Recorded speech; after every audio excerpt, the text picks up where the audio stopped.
I have a little old kiddie's toothbrush here for cleaning this stuff. I know it looks a bit anal, but you really want to not get these screws mixed up. And because of that nasty thing that Apple do with the screws being all really identical looking, but actually all slightly different.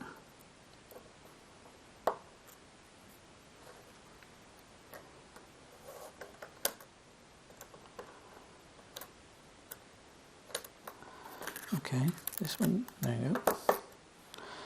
And that would be the third one over there. So that's the screws. So this has to somehow come out.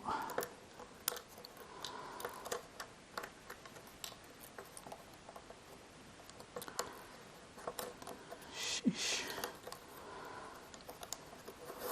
Okay.